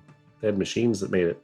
You're absolutely right. The big boys can do such things. They can do great things. Things that lesser folk might consider magic, but I assure you they are not. And the demons, Cletus, they are kin. They are. Certain folk, certain places within Holler, when they're buried, when their lives have passed, there is a transmogrification, a shift, you might say. They stop being one thing and they become another. The way a caterpillar becomes a butterfly. So, The way I mean, in a hypothetical way, if somebody was like haunted, maybe that could be like they had some family that stuck with them, and maybe it ain't a bad thing. I like the way you think, Cletus. I like the way you think. It ain't a bad thing. Haunted. Yeah, sure. Sure. It might be troubling at times to lose control. Losing agency of one's actions is always a frightening endeavor. But at the same time, it's a blessing. For it means you don't walk this earth alone. It means one of your kin is there watching you. They're with you. Okay. Now, my plan, my hope, is that I might entice you all to help me learn how we might communicate with these demons. Get them to cease being so aggressive, so feral, and see if we can do something to help them and they can then do something to help us. Would that be something I could convince a lot of you to do? Bold adventurers, folk heroes. You're saying go punch science in the mouth? Eventually, I want you to punch science in the mouth. That's right, Cletus. Hell yeah. But first, I think we need more reinforcements. Now, there's plenty of people in the Holler that want to help y'all. I take a look at Double D, and I take a look at Joe and all the rest of y'all, and you are fit as fiddles, strong as oaks. But even the sexy y'all are going to need a lot more. And that's why I think if we can find a way, and I don't want to say that you have to find it yourselves, because I have a plan. What y'all know about the Fae Fall? It's a place. Wait, I might even be able to spell it. isn't that them places they don't want to wife me? They don't want to wife you. Double D, did you have an encounter with the Midsummer Child? Is that what you're telling me? Mhm, Yeah, man. she done put flowers in my hair and she was all like, hey, and I'm like, hey, and like she was like, come see me. And I'm like, hey. Well, that's wonderful. Midsummer it's an interesting place. I encourage you to visit one day. But no, I want you to go even further into the heart of Faefall. It's a very dangerous place. For the Fae, well, they are wildly unpredictable at times. And in some cases, they can be darn near violent. One of my fondest trips was into the land of Faefall. I was young, had not yet acquired my religious convictions. I made One might say mistake or good fortune to fall asleep within a fairy circle, and I awoke in the court of the Fey Queen. And now, I was fortunate, for she required a handsome and new human lover, and I know you look at me and you think that is probably unlikely, but I promise you, back then I fit the bill.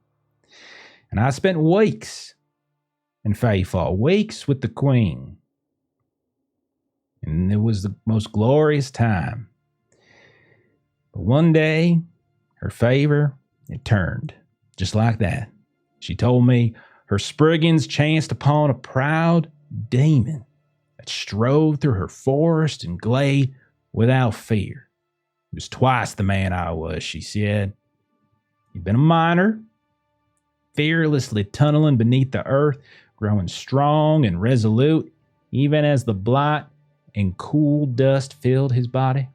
He died trying to fetch his daughter from a roaring stream she had fallen into, and he returned to life once more as a demon. Now, the Fey Queen thought that was a lovely story. She wanted a demon who had experienced tragedy in real life and no longer wanted the fresh-faced boy who didn't have such experiences. And so she pushed me back out of the Feyfall and into the world that we now all inhabit. And that's about when I acquired my religious beliefs. Now, she still lives there now, of course, for age is not a concept that most Fey understand. And I never did find out how or why she arrived in Holler. But I do know that she is trapped here, just like the rest of us. And she's powerful. And she knows things about demons. Now, she would kill me on sight.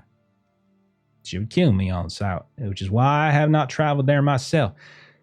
But I tell you, my friend, she knows how to speak to them. And if she can speak to them, she can teach us how to speak to them. And if we can speak to them, then we have a powerful new ally in our fight against the big boys. All right. Okay. I believe it. When I was possessed by one, I felt like I could speak to it. Or You were would like possessed that. by a demon. Body snatcher one, or body demon. We got it out of him as soon as we possibly could. Yeah, Did she's you real good now? at that. Exorcism, Miss Palmer. Well, as I said, sometimes God will respond to your prayers and sometimes they will not. It seems to the good fortune of Amian that he responded that day. I exercised it. We with made that this. demon look like his arm. That's true, man. Your face looked like my arm did. Yeah. Well, No, it's fair, man. I did that. I mean, the whole like I said, sometimes there's like consequences, and like this is fair. This is like way more than fair. now, there's great sense of urgency here, I believe, and I need you to convince her of it. But she's as liable to feed you to a gaggle of her buttocks as she is to even listen to you. But that's why I have an idea. Now, you see, the Fae, well, they're liable to just kill humans who they do not invite into their territory. So the six of you just wandering in there without such an invitation is more than likely you will end up as food for one of her creatures. However, I have heard from my network of a fae, a pixie by the name of Polly, deceptively clever. She's a colonel. The queen listens to her, kind of has her ear. But sometimes Polly doesn't always agree with the queen. She's a little crazy, which I think will probably make her endearing to y'all. But she also has a soft spot for humans. And if you can kind of get her on your side, then maybe that might make it easier for you all to get the queen's ear. You hear what I'm saying? Hey, Talk to one Now- person, talk to another person, to talk to the demons. You got it. Seduce Holly. Here, say Holly. he's queen. It's Polly, not Holly. Holly. That's you what I probably want to said. call her by her proper name if you're going to seduce her. Yeah. I will look forward to the stories of that seduction and hearing it from your brother. Now, my network has said that she's been sneaking around a town at the foot of the Sootstone Mountains called Hollow Oak. Now, there's some strange stuff going on over there. Strange, but fascinating. And that it's been completely clear of the blight for, well, a few weeks now. None at all. No blight storms, fog, nothing. And no one knows how they're doing it. So, my friends, I can call you friends. Yeah. Of course. In order to aid this, I have a gift for y'all. Ready? And you see like the flap open up and she's like, they're ready. And she kind of sort of beckons you guys outside. And you see that she has brought a group of beautiful stallions, saddled, well-groomed, and like they're all kind of just right there and easy. They're easy-tempered. And Lester kind of goes up to one and just sort of like kind of nuzzles a little bit on them on their face. They're faster than sin, maybe filled with it too. Just to help you get around. I hear the roads are a bit more troubling these days. I wonder Joe's why got that huge is. eyes. He says, how many miles they get by the hayload? That's a great question there, Joe. I want you to return with the answer. How's that? Yes, sir. Okay. This be a bad time to say I got a mortal fear of horses. Oh, you don't worry about them. You're a prideful, good young man. They will do right by you, I swear. And so he kind of looks at you all for a second, seeing if you have like questions or anything. I don't know if I've ever rode on a horse before. Oh, well, it's quite simple. Just climb on top of it, hang on for dear life, and hope they don't buck you. Is there one way that look better than the other? Well, you definitely don't want to face their ass. You probably want to face their head. The smells will be something fierce. Hey, it's just a big old goat. I mean, That's right. It's How just a long big ago old was goat. it that you were in the Fae? Well, Amy and I was only a year or maybe two older than you are now. That's how long ago it's been. Forever ago then. Wow. Okay, you little shit. I'm sorry. I apologize. I lost myself for a moment. Young No, man, that's I get okay. that He a gets lot. that out of the best folk. He deserves it. man. A little bit. See, now we So- really like you. So you guys are looking at the ponies, you're laughing, you're joking, and all of a sudden, all of us, you guys hear the sound of gunfire, No one's else supposed to do that but me. and then more gunfire, and then like a whole rapid succession. And you hear the shouts and screams. You hear the smell of smoke. You look over and you see billowing up from other places around the tent city are all these like fires that have been starting to kind of blossom into the air. And you hear people screaming like, "Ah, big boys, they're here, company men!" Stuff like that. As I knock my mic, as when you start looking around, you see that encroaching upon the tent city. As you look out a little bit towards the west or something like that, or look towards the south, you see what just looks like droves of company men, Kramer Holt agents. You see these massive giant earth excavators that are almost like tanks that are kind of starting to roll up on the town. Lester kind of turns to you. His eyes are wide. It's begun. So we're going to do, to end the night, a dramatic task to close this down. You all are currently within the tent city. You have these horses. You have all these people that you just convinced to follow you in the tent city that are now being assaulted by a freaking army of 100, 200 plus company men, Kramer Holt agents. You hear the sounds, dog, and you would recognize Tommy Deadman Fire everywhere. And you hear people screaming. We're going to end on this dramatic task. And the goal of this dramatic task is specifically going to be, can you get to see how many people you can get to escape this as possible?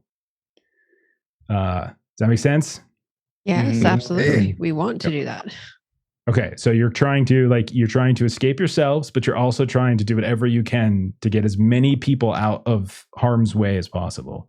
I will tell you that if you tried to take them on, they were like literally mow you down. But you can can delay. Yeah, you say that. This time I mean it. This time I mean it. The mountaintop, there was a chance, albeit a small one. This one, not this one. All So right, much so I'm that, like, go right at him. No. If you guys No, want to that- do that, I'm more than happy to let you narrate the way in which you die. Like, that's totally Double cool. D and Cletus, I generally have every faith in your ability to beat the ever living snot out of everyone, but that there is a tank. I'm not so sure that you Chicken can wire. punch a tank. I need chicken wire. I'm gonna be Well, able I to don't know the chicken meaning wire. of the tank, but I know how to raise hell. You run Joe- out. Joe And- just immediately starts grabbing up every bit of chain he can find Yeah. and jumps on the back one of those horses without thinking about it. He's just going to slow things down by tripping up those tanks and walkers with chain, chucking them down into the. I had the same idea, looking for Okay. fencing and chicken wire type stuff too. So, real quick before we do this, because I want to take care of Cletus. So Louisa would have kind of, without saying anything to Cletus, would have gone over to touch his arm. Probably around the time I'm fondling the snakes. And I rolled a 31 on my healing. You grow a third arm. Oh God. Yeah. I'm gonna Yeah. call it Quatu. I, She just can't doubled. perform to an audience. That's all. It's very clear. That's what it is. That's exactly what it is. Okay, so I went in and did the dramatic task uses initiative. So Louisa drew a joker. So you get your bonus on this, and everyone else just got a free Benny for that.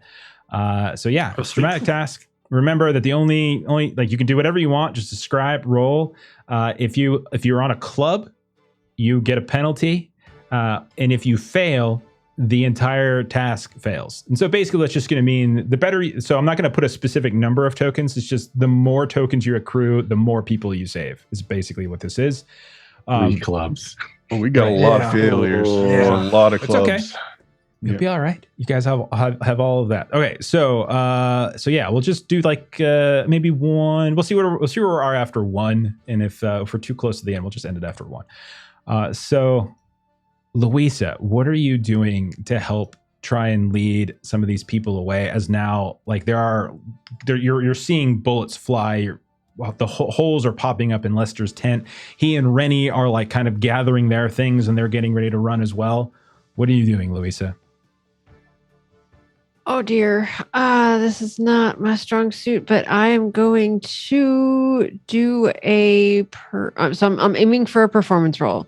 So I'm thinking I am just sort of doing a like follow the sound of my voice kind of a thing. And so I'm just like singing a song, trying to kind of like Pied Piper this.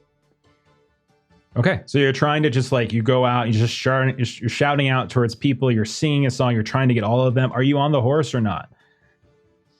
I will have asked one of the pick her Cletus up. menfolk Set her right to on. assist. Okay, all right. Don't worry, I'm not going to require any riding rolls or anything like that yet. All right, so go ahead and roll your performance test. All right, and I am taking an audience boost for this one so that I've got a D8 instead of a D6, and I rolled a 5. Okay, that's a success. That's all you need. So yeah, you kind of get up on the horse. It's a little awkward at first, but eventually you kind of move it over.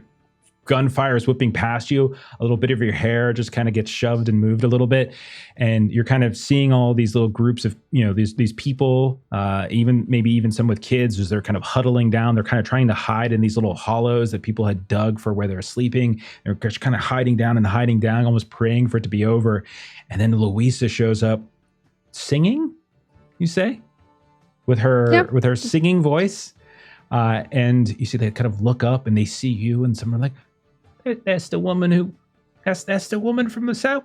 And then they all kind of start getting up, and yeah, you start leading them away from the tent city, and you're looking for like a path out in between some of the oncoming. Perfect. Doggett. I was actually just thinking about making some inconvenient fire with blast.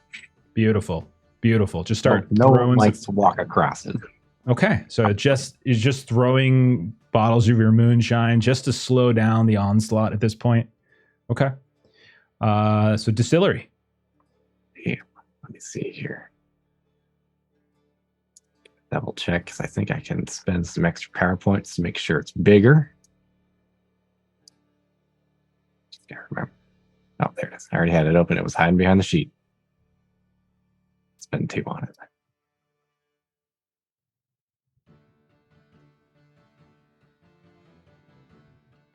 All right. That's how we do. Oof. 3. Well- You want a Benny? Yep. Did just get an extra penny. Oh my. Oh, There we go. Well, That is an yeah, 11. that's all right. That's gonna be a raise. It's not just all right; it's a raise. That's gonna give you extra tokens. All right, so you start throwing them, and they're bigger than you intend. Like the potency of the Oh, that was brew. my good stuff. You accidentally throw the good stuff, and you just see like as these company men are kind of closing in, like literally in ranks. They got guns out. They're like firing here and there. You can see they're not so much trying to like kill people as they are kind of hurting them. You see a few others are kind of driving by with those big old kind of prison trucks that you've seen before, and sometimes they're kind of herding them towards that and kind of like backing them in with guns here and there. You start throwing these bombs, explosions of fire. A few of them fall to the ground. Some of the ranks begin to kind of crumble at first, giving like folks that look like they were cornered a chance to just sort of run. And you see they do. They see the explosion and they bolt, and they use the smoke and the fire as that distraction to get away. Amian, you are on a club. So because you're on a club, you get I'm double checking the penalty. You get a -2, and if you fail, the task fails. I'll say it's not going to fail. It'll just be, we'll just say a penalty, and something bad will happen basically, but I won't fail the whole task. I saw what Joe was going to do. And he had kind of the same idea where he wanted to try and gunk up the wheels of maybe these things that were driving. But instead of, he doesn't find anything in time. So I'm going to try to taunt one of those machines by riding by it, get them to focus on me, and then have Joe like swoop in to do his deal. Fantastic. Yeah, go ahead and roll your intimidation there. And yeah, we'll just keep it at 4. We don't need to make it contested. Okay. You said it's a -2? It'll be a -2, so you're sitting at 3 right now on that roll. Yeah. Okay. Your Elan that'd be comes 5. in. Yeah, your Elan comes in big time as you pass. And so you go riding past one of these, and when you look up, Amian, you can see that operating this giant earth excavator, you see one of those sort of strange helmets that you saw when you guys were in the Bondurant Asylum that some of those technomancers had. They seem to be controlling it, and not only that, but they're using like their various these long lead tubes, and they're just sort of firing like these random explosions here. You guys kind of saw similar things, and you see they have some technomancers. So as you drive past, what do you say to taunt?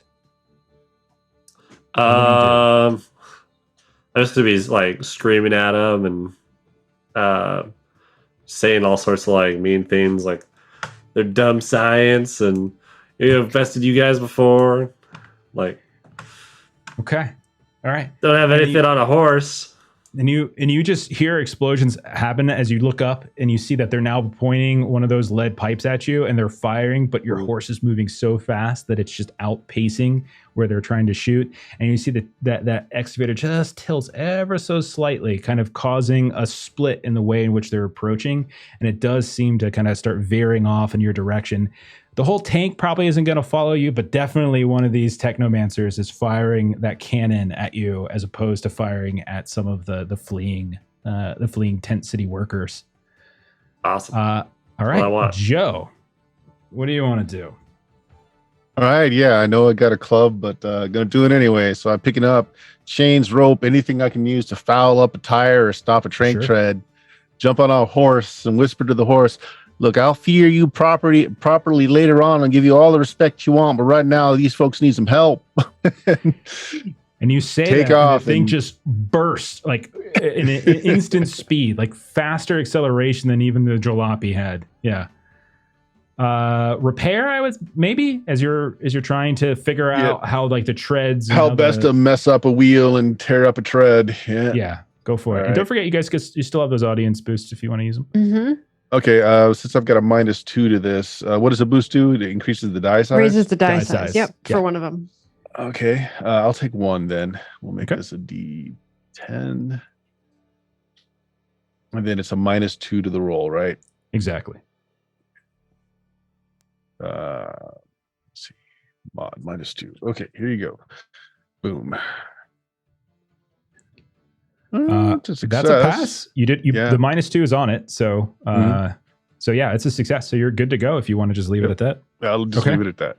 So as Just the keep tank moving on that close. kind of turned ever so slightly towards Amian and is firing at Amian, like you take that opportunity as the technomancer who is doing most of the firing isn't seeing, as you take the other side now and you just go up and you can see these treads and you just sort of throw all this gunk into it, and all of a sudden you hear just this horrible cacophony of like metal sounds grinding over top of one another. You see little bits of smoke begin to weave out of some of those treads, and you can even smell it too, as that tank kind of comes to a little bit of a slowdown and then a halt, and someone kind of scrambles out and is quickly trying to get down to get it, but you have temporarily disabled this tank. Cletus, what would you like to do? Man, I figure this is all pretty scary for most of the folks. You mentioned there was like children and whatnot going Few. along. Yeah. And I think he doesn't ride a horse a whole bunch, but he'll just trust it to be smarter than he is. Now, I know y'all heard some bitch talk about how suffering gives you strength and all that sort of bullshit, and you got to wait for the great yonder for your reward. But you may live in darkness now. Look at my fucking arm. Look at it. This shit is healed. You suffer, you get strong, but the divine is here, and now you can't wait for shit. Watch me take this bear trap and throw it on that motherfucker's face. And I throw the bear trap at one of the technomancer's heads. Take a +2. That was awesome. Go ahead. That was delightful. Yeah, go ahead and roll your. I guess it's you're doing a throw, so yeah, just do athletics. Give yourself +2. Okay. I might, if it's okay, I might take the upgrade to that. Boost. Go for it, man. Yeah, that's what they're there for. I remember how to increase that's how I increase it. Yeah, I'll do a boost. 'Cause Okay. That's fun. Yeah. Go. And Okay. 7. Pretty good. You okay with that? You want to Benny it? I want to Benny that. Yeah, I figured you would. All those boosts. All right. I spend a Benny, re-roll it. Okay. Go for it. Come on now. It is very Indiana Jones, Steven. You're right. It's just it's meant to be a 7. It's meant to be a 7. It's the same roll, just reversed. Hey, it still works. As you get this bear trap, you can see there's this technomancer that's trying to shoot at Amian, and you just throw this bear trap up while they're not looking. They've come to a halt, and it just chomps on the technomancer. You give it a yank, and the guy just goes flying out of the seat that he's in, and you hear the people behind you, including a kid, like you hear this little kid go like, "Holy shit, Mom!" And then they all just kind of get up and they start running at that point. And he's just looking back at you. And you see this little kid who's being held by his mother, and his head is looking back while she's running forward. And he's like, "Holy shit, man. Boy, thanks." And as you keep running, and they get away. And then finally, Double D with a club. So you get a -2. But what are you doing on this? They're doing all that fancy stuff. I mean, I think me and this horse, I'm gonna put Cletus up on the horse, and we go right around. I'm just gonna pick up people who are hurt, and run away. So I'm picturing you just put Bleedus up on the horse. So is Bleedus like sitting human style, or is he like standing on top of the back of the horse? I said he's supposed to. Like he's got his legs Okay. on each side and his little. Of course. He's driving. Yeah. Of course. I pictured him sitting matter. sideways like a saddlebag on the back. No. Ashley, if you're still in chat, I think we have another idea for an emote. A goat riding a horse. Yeah. Yep. The reins, Okay. Bleedus. Okay. And then you're So we're just gonna run pick around people and up? just try and save every hurt person we can get within Okay. reason. Just athletics, maybe, just as you're picking people up and put them on the back. Sure. And you're going specifically for people who have maybe taken a shot, like because there's stray bullets here and there and people screaming for help. Yeah. go People for it. can't run. Oh, it's gonna help. Absolutely. Absolutely. And you That said I sounds like a could good take idea. it -2. It's a -2 because it's a club. Yeah. But we still have Yeah. audience boosts if you want to use them. I take out these boosts. Yeah. All right. All right. All right. All right. I use a Benny. Okay.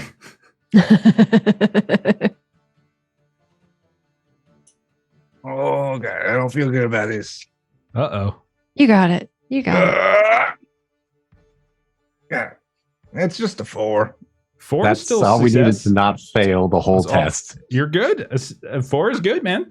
All right. So you collect a few folks, you throw them up on the back. They're like, thank you. So why is there a goat on here? Never mind. Thank you. And you get a couple other folks. It's a big horse and you're a big person. There's a goat on there. So Yeah. you probably save a couple, but at a certain point, your horse really begins to suffer. Hey, But you put get a few folks. 2, 3 Can I on the suggest- horse, and I get like 5 or 6 like this. Okay. Can I suggest that you put a kid on Bleedus so there's a kid on a goat on a horse? A kid on a Oh, kid yeah. on a horse? Just kind of stack it a little bit. I'm Yeah. not doing that. Man, that's like the Bleedus. turducken to salvation there. Okay. So Bleedus we'll is how I'm say- going to drive this thing. I mean, Bleedus take us over there, and he's going to go, yeah, horse. So between Yeah. Cletus and Amian and Joe, who are kind of harassing some of these earth excavators, distracting them from time to time, and Louisa and is kind of rounding up groups of people and leading them into the sort of away, kind of into the soot stones, kind of up the slopes. Double D going around getting some of the wounded folks who are bleeding on the ground who can't run away, and Doggett doing everything he can to just sort of give cover with these explosions and allowing Double D and Louisa time. You get roughly half the population away. So it was about a 200 people tent city. And so we'll say over the course of like the next hour to 2 hours, you manage to kind of evacuate them all and kind of lead them sort of weaving around through some of these dark hills and valleys of the foothills of the sootstones up into like a place where you're fairly sure at a certain point you're not being followed, as sadly many people didn't escape, but you did a significant portion. You also saw a handful of stragglers at one point, kind of looks like they were following like Estelle Rude, but not many, just like maybe like 5 or 10 or so, as she did manage to recruit a few. Same thing with Ollie here and there. But we'll say at this point, you've kind of escaped harm. You've got about 100 or so people who look to you now, not just because of your speech, but because of your actions as heroes, as folk heroes, as saviors. You have these horses. You're up in sort of a plateaued area within the sootstones, and you have a task for next time. So that's where we'll go ahead and end for tonight. All right. All right. Very nice. I had a ton of fun tonight because we had excellent speeches by so many people, and we just ended on turducken Yeah. of salvation. Between Bert, that was such an awesome speech. I really feel like you won one Yes. over so much. Like that was so worthy of the +4. That was so good, man. Mhm. And then Awesome. freaking Ezekiel, are you kidding? Like he started doing it. I'm like picturing Samuel Jackson's about to shoot all these people. Oh my god. That was so good. That was so much fun. All right. So congratulations. You guys barely passed. So you did need 6 to get a good chunk of 6 of those tokens to get a good chunk of the population. Otherwise, most of them would have either gone off with Ollie or they would have gone off with Estelle, and you would have only had some stragglers coming with you. But because you ended up getting to 6 tokens, you did actually get the lion's share of folks on your side. So you got it in that last third round. It was Joe who brought it home with that big roll. All right. So why don't we do some closing plugs and we'll get out of here. So Chuck, tell us about DOK, man. On Defenders this week. Wednesday, we're going to be doing our Alien All Fear the Ishtar campaign. And there's a lot of faces here that are over there. And then Friday, we'll be doing more of Umerica, our, mutated teenage monstrosities take on that. And Saturday, well, your Goodman Games, and I'll let Bert talk about that. Fantastic. Jeremy, you want to tell us about this Patreon? Yeah, man. Aaron Reese on Patreon. You get comics, maps, other assets. It's fun. Check it out. Perfect. And Bert, what's going on with Steam, Steel, and Murder? Well, usually Tuesday nights is 2nd edition Dungeons and Dragons, but we're going to take a little break for a bit as I gear up for the next story arc in that. So we're going to play some Dicey Tales, but I'm using a Call of Cthulhu scenario to see how well it handles horror. Because definitely it would fit in that pulp genre. So we're going to check that out. Friday, we are going back to our BX Dungeons and Dragons, some classic TSR there. Saturday on the official Goodman Games channel, I'll be running Weird Frontiers, which is a Dungeon Crawl Classics horror western. And then this Sunday, I might be doing some more playtesting at Dicey Tales. We'll see, because Chuck's got something possibly going on. I'm not sure who's going to be available, but we'll see. We'll see. Fantastic. And Joe, you got anything going on with your game that you're developing? Just doing development sessions off stream every Tuesday. We try to, but cool. Probably gearing up to do a play test here in the next few weeks or so. Very nice. As for us here, let's see. Tomorrow night, our buddy Steven is going to be running some Forbidden Lands, so come back on Tuesday. Friday, we are finally back to Blade Runner. We had to take the last 2 sessions off, so we're finally back. So come hang out on Friday. Saturday, we are doing more One Ring 2nd edition, as we just had our big 50th episode celebration this past weekend. So we're on to 51. And then next Monday, speaking of Call of Cthulhu, we will be back to Call of Cthulhu, as we like to alternate Mondays between Call of Cthulhu and Holler, as we are doing Horror on the Orient Express. And then in 2 weeks, when we come back for Holler, it's not going to be me in this chair. It's going to be Tracy Sizemore, one of the creators of Holler. And not only that, a person who knows the rules to Savage Worlds. So you all are screwed. You're not going to get away with crap anymore. Yeah, you're all in trouble now. No more firing that Tommy Deadman the way. No. But anyway, come hang out in 2 weeks, as we got a special couple of weeks session as Tracy's gonna come run some one scenario, I should say, but 2 or 3 sessions or so. But thanks to everyone hanging out tonight. Thanks for all the bits. Thanks for all the help. Thanks for the raids as well. Hopefully you follow the channel. Go ahead and follow us. Follow Defenders of Cobalt. Follow Steam, Steel, and Murder. And have a great night. We're going to go ahead and raid somebody to pay it forward. Looks like Happy Jack's RPG is still playing. So go ahead and follow it. And we'll see you later. Bye-bye. Bye.